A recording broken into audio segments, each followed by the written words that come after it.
Scrappy friends, and a big welcome to my YouTube channel again today. It's Melinda Sweetman here with you, and I am sharing another layout for the Traci Reed's design team. It is Sketchy Sunday. We're up to number 30, and I showed you the sketch right at the beginning there. It's got these cute little Polaroids and extra little frames, and I am working with the oh my gosh, I've just gone completely blank. This collection is called, it'll come to me in a minute.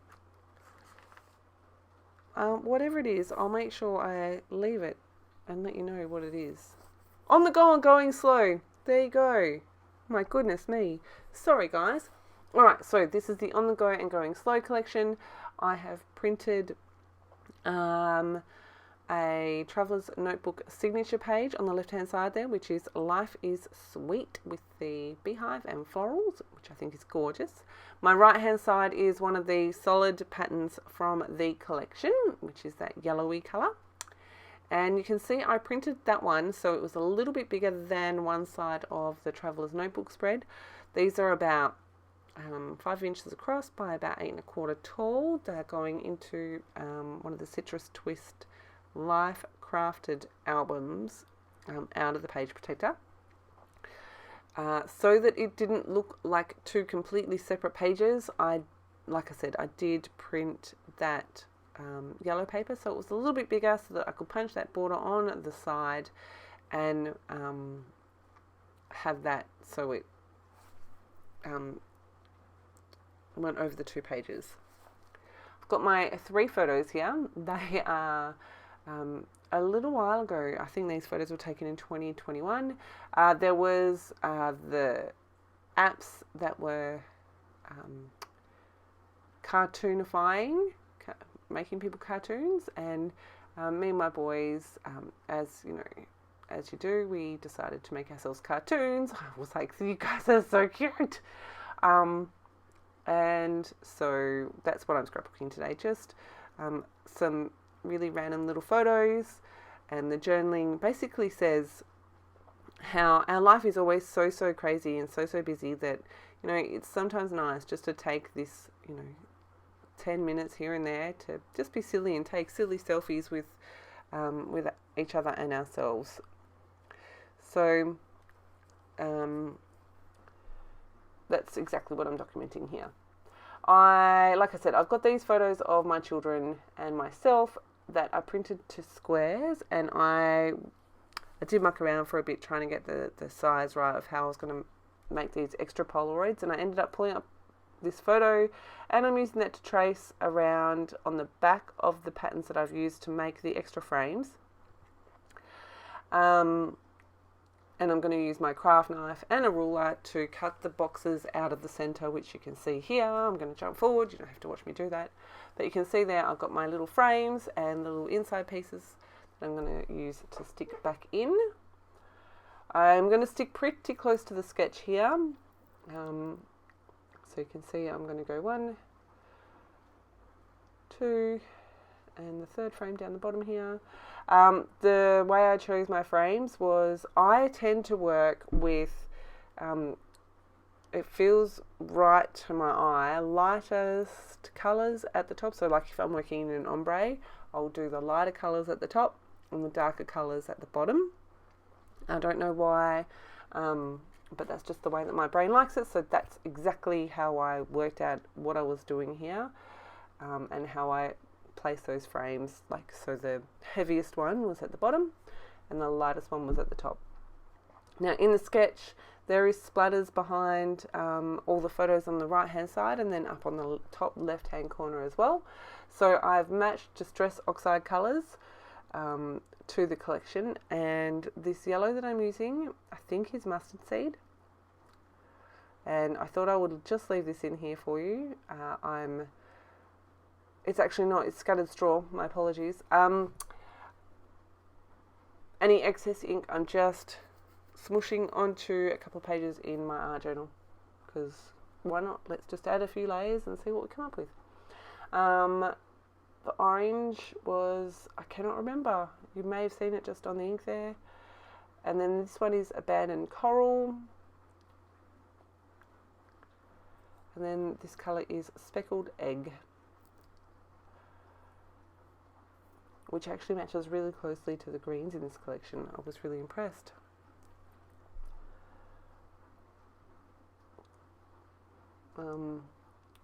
Okay, was it the greens I matched? I can't even remember. No, it was the blues. I don't know.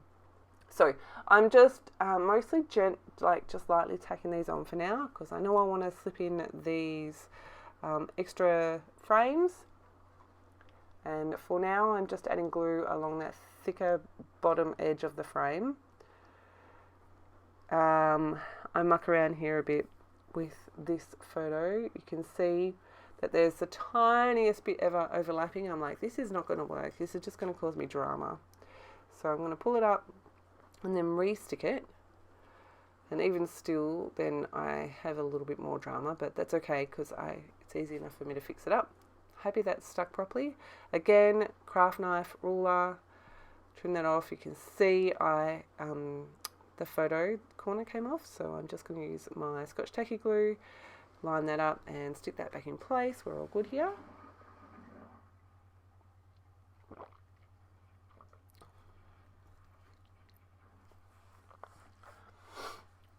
So like I said, I'm only gluing the bottom edge of those frames down for now.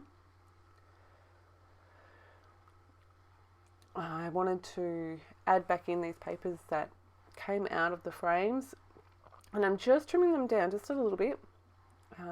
I just didn't want them to be the exact same size as what the inside of that frame was, so that's a nice easy way of changing that up just a little bit, just hand cutting it.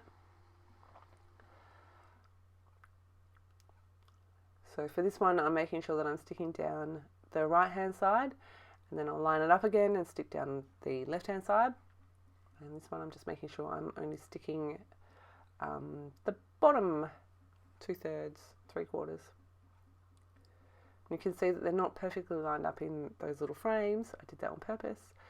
And then I'm going to go back in and stick down my corners.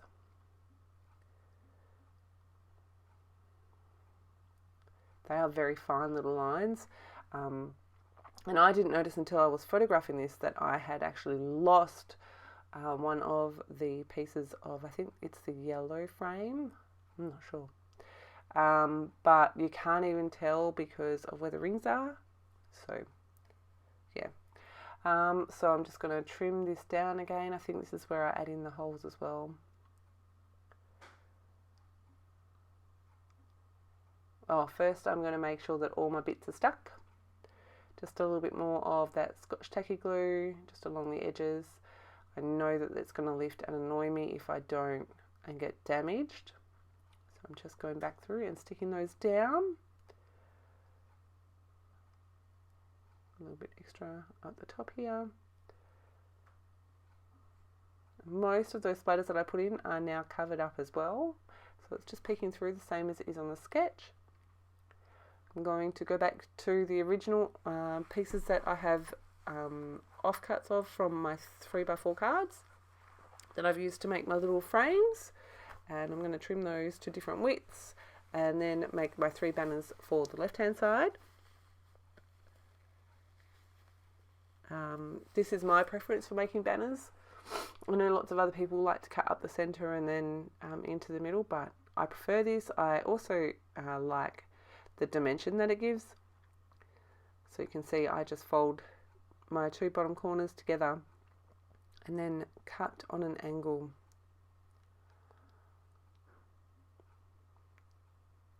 And I really like the way these little banners come together. Looks really good.